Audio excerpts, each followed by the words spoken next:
बिस्मिल्लाहिर्रहमानिर्रहीम। अस्सलाम वालेकुम नाज़रीन, आपका मेज़बान अली हुसैन जी।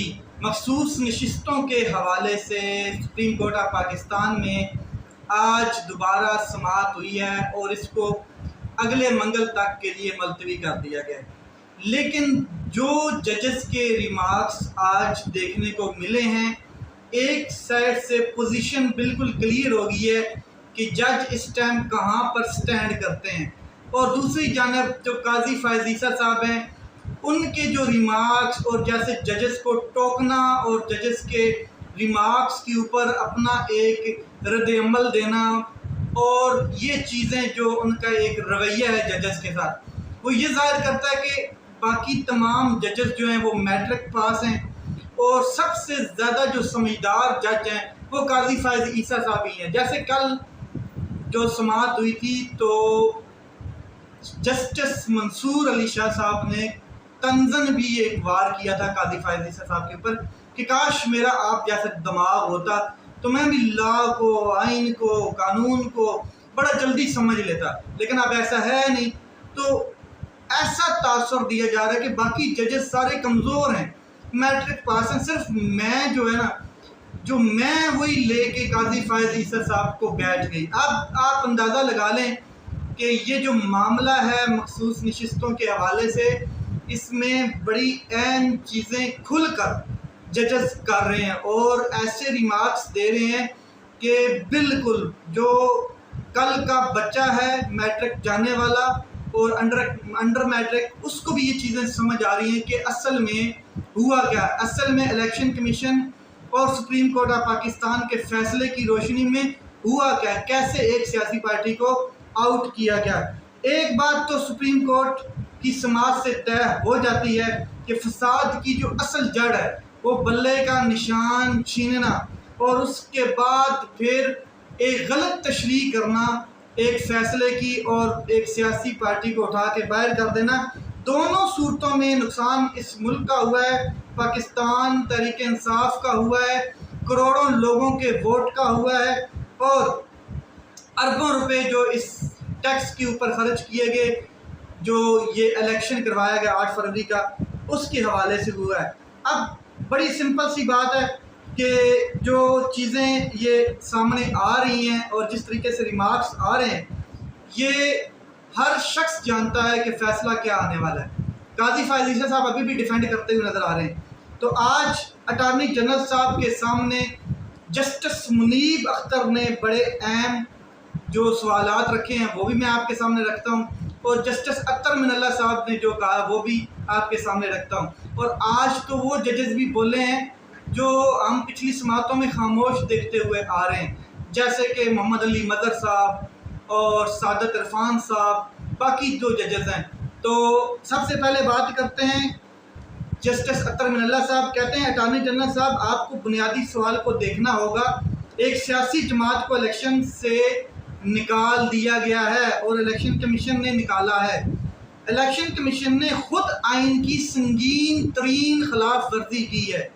बुनियादी हकूक़ के हम मुहाफ़िज़ हैं और बुनियादी हकूक़ के मुहाफ़िज़ होने के नाते ज़िम्मेदारी है और इलेक्शन कमीशन के उस फैसले को दुरुस्त करने की भी ज़िम्मेदारी सुप्रीम कोर्ट के ऊपर बनती है। ये उनके रिमार्क्स थे, यानी कि आइन की संगीन खिलाफ वर्जी तो इलेक्शन कमीशन ने की है। फिर अटॉर्नी जनरल साहब ने कहा कि मैं इसकी गुजारिशात आपसे आखिरी हिस्से में करूंगा। जस्टिस मुनीब अख्तर ने बड़ा अहम सवाल आज की समाअत में उठाया। कहते हैं कि पार्लिमानी निज़ाम की बुनियाद सियासी जमातों पर होती है। बिल्कुल होती है। सवाल ये है कि आज़ाद उम्मीदवारों की इतनी बड़ी तादाद आई कहाँ से? जितने भी इलेक्शन हुए हैं 18 का, 13 का, पीछे जितने चलते गए, तो इतने आज़ाद उम्मीदवार होते नहीं हैं। तो बड़ा अहम सवाल, क्या लोगों ने खुद इन लोगों को बतौर आज़ाद उम्मीदवार मुंतखब किया, चुना? क्या इलेक्शन कमीशन ने खुद इन लोगों को आज़ाद नहीं करार दिया? जब ऐसा हुआ है तो क्या अदालत की ये गलती दुरुस्त नहीं करनी चाहिए? क्या वो कानूनी एक्शन नहीं अपनाना चाहिए जो इस गलती का अजाला करे? बिल्कुल ज़बरदस्त रिमार्क्स, और बता दिया कि अदालत से गलती हुई है, सुप्रीम कोर्ट ऑफ पाकिस्तान से गलती हुई है, काजी फैज़ ईसा से गलती हुई है। یہ انڈیکیٹ کر رہا ہے یہ ریمارکس کہ اور اس کا ازالہ کیا جائے، اور یہ الیکشن کمیشن نے سنگین آئین کی خلاف ورزی کی ہے۔ اختر اللہ صاحب بھی یہ کہہ رہے ہیں، تو شتر مرغ کی طرح اب زمین میں سر دبا کر تو نہیں بیٹھ سکتے۔ آئین آئین اور آئین کی باتیں کرنے والے قاضی فائز عیسیٰ صاحب جہاں سے بھی ججز ان کی طرف جاتے ہیں اس فیصلے کی طرف، تو وہاں سے پکڑ کے ججز کو لے آتے ہیں کہ آئین کے اوپر بات کریں۔ بھائی آئین کی وہ بھی بات کر رہے ہیں کہ آئین توڑ دیا گیا ہے، آئین کی خلاف ورزی ہوئی ہے سنگین قسم کی، اور امیدواروں کے ساتھ جو زیادتی ہوئی ہے، ایک سیاسی پارٹی کے ساتھ جو ہوا ہے وہ اسی کی بات کر رہے ہیں۔ ہر فریق، قاضی فائز عیسیٰ صاحب یہاں پر اپنا موقف دیتے ہیں کہ ہر فریق یہی کہتا ہے کہ دوسرے کو نہیں نشستیں ملنی چاہیے، مجھے ملنی چاہیے۔ آپ پھر اس پوائنٹ پر اتنا کیوں جو فوکس کر رہے ہیں، اتنا کیوں فوکس کر رہے ہیں کہ نشستیں خالی نہیں رہ سکتی؟ اٹارنی جنرل صاحب کو بھی کہا گیا موجودہ سچویشن بن سکتی ہے، یہ آئین بنانے والوں کو کیوں نہیں سوچا انہوں نے کہ ان کا کیا کام تھا؟ اور بار بار کہہ رہا ہوں کہ ہمارے سامنے جو موجود ہے آئین ہے، اور اس کے مطابق، اس کے متن کے مطابق چلیں۔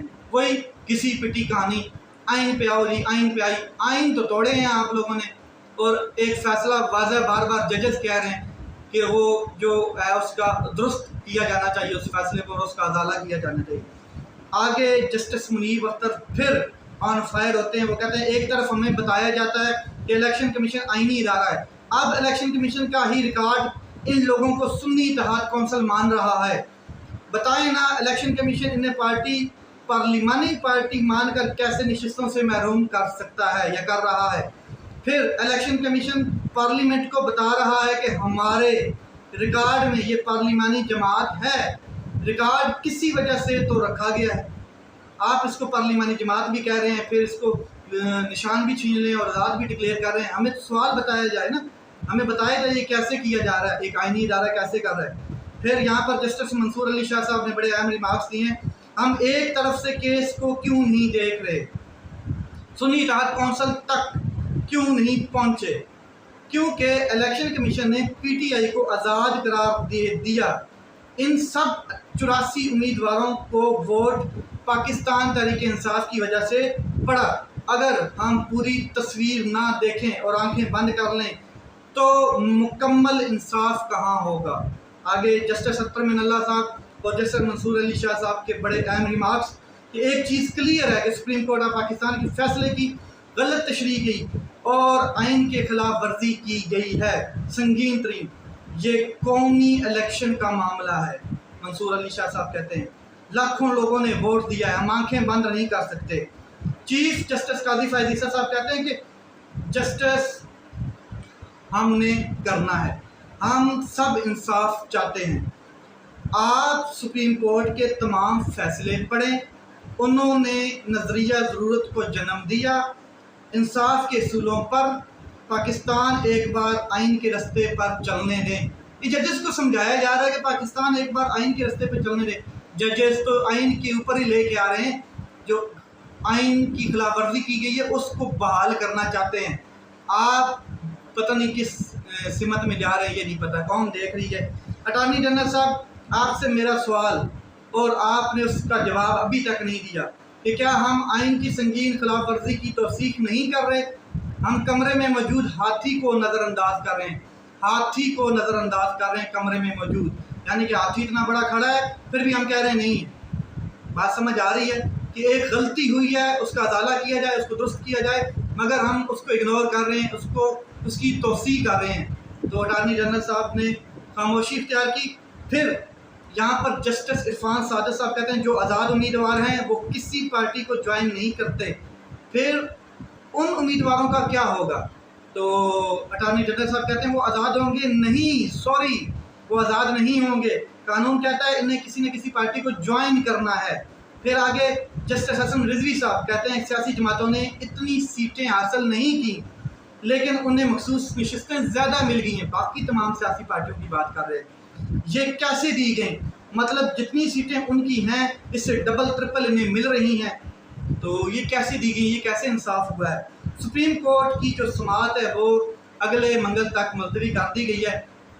मामला सारा क्लियर हो गया है कि काजी फायज ईसा साहब से एक फ़ैसला गलत हुआ, इलेक्शन कमीशन ने उसको मज़ीद उसकी तौसीक कर दी, उसके ऊपर एक नया कट्टा खोला। अब वो कट्टा संभाला नहीं जा रहा और जो जजेस हैं वो खामोश भी नहीं बैठ रहे। जजेस बार बार उसी नुक्ते के ऊपर आ रहे हैं कि भाई इलेक्शन कमीशन ने गलत तशरीह की है और ये तशरीह उस वजह से हुई है कि जो इधर से फैसला हुआ है, वरना उसकी कोई मजाल नहीं थी कि वो गलत तशरीह करता। इसको दुरुस्त करना चाहिए, इसका अदाला होना चाहिए। आगे चलते हैं जी, बड़ा अहम मामला। एक तो मैं आपको बता दूं कि जो शेर अफजल मरवत साहब हैं उनके बारे में थोड़ा सा बता दूं। उन्होंने टोंट किया है, तंज किया है, किसके ऊपर? फवाद चौधरी के ऊपर उन्होंने तंज किया है। और क्या किया है कि फवाद चौधरी उस रोज़ जब पुलिस ने उनको अरेस्ट किया तो ऐसे भाग रहे थे अदालत में जैसे हाथनी भागती है। तो यहाँ पर उन्होंने बड़ा एक हार्डली सख्त बयान दिया है। तो इसके हवाले से फिर आगे से जवाब भी मिला है फवाद चौधरी साहब का। वो लोग जो मिलकर खेलते हैं, पेशावर से आकर कसूर में जलसे करते हैं और वापस भी जा सकते हैं। क्यों? मतलब इतनी आज़ादी क्यों? वो इसलिए कि दूसरों पर तशद्दुद का मजाक उड़ा सकते हैं, क्योंकि वो तशद्दुद करवाने वालों की सियासी टीम है। जिन्होंने तशद्दुद करवाया वो उनकी सियासी टीम है। यहाँ पर एक नया नुक्ता उन्होंने खड़ा किया है कि हम बदतरीन तशद्दुद करके जेलों में इसलिए डाला गया हमें ताकि इमरान खान की एक सियासी टीम बनाई जाए और इमरान खान को जेल में रखा जाए और अपनी सियासत करके वही इंजॉय करते रहें। और आज वही हो रहा है, उनके चेहरों से पर्दे उठ रहे हैं। यहाँ पर एक बड़ा अहम नुक्ता फवाद चौधरी साहब ने उठाया कि ये जो इस टाइम मौजूदा क़यादत है पाकिस्तान तहरीक इंसाफ की बाहर, क्या ये ताकतवर की सियासी टीम है जो इमरान खान साहब के ख़िलाफ़ बनाई गई है? इमरान खान साहब हमेशा अंदर रहे और ये कुछ भी ना कर सके। अभी तक तो ऐसा ही लग रहा है, लेकिन फवाद चौधरी साहब ने रिएक्शन दिया है शेर अफजल मरवत साहब का। काजी फायज ईसा साहब के फैसले से तासुर लग रहा है बिल्कुल वाज़ेह कि आगे हालात किस तरफ जाएंगे और किस तरफ नहीं जाएंगे। यहाँ पर अली ज़ैदी साहब का एक स्टेटमेंट शेयर करना चाहूँगा कि आप मोहम्मद ज़ुबैर को पार्टी में लेने के लिए तैयार हैं, जिन्होंने तस्लीम किया कि रजीम चेंज के पीछे वो थे सारे किरदार। फवाद चौधरी और अली ज़ैदी को लेने के लिए तैयार क्यों नहीं है? कल तो आप मजबूरी में ये भी कहेंगे कि हम बाजवा को भी सियासी पार्टी में अपनी में लेने के लिए तैयार हैं। हम तो मजबूरी में छोड़ के गए थे, हमें मजबूर किया गया था। तो शिबली फवाद साहब यहाँ पर कहते हैं कि पार्टी मुतहद है, कोई तफरीक नहीं है, बस 3 लोग हैं जिन्होंने पार्टी डिसिप्लिन तोड़ा हुआ है, उसका कोई समझौता नहीं है और 3 लोगों ने उद्यम मचाया हुआ है। 3 लोग कौम आप पहचानेगी कि वो 3 लोग कौन से हैं। लेट्स सी क्या होता है। अपना ख्याल रखें, अपने भाई के इस चैनल का ख्याल रखें। पाकिस्तान जिंदाबाद।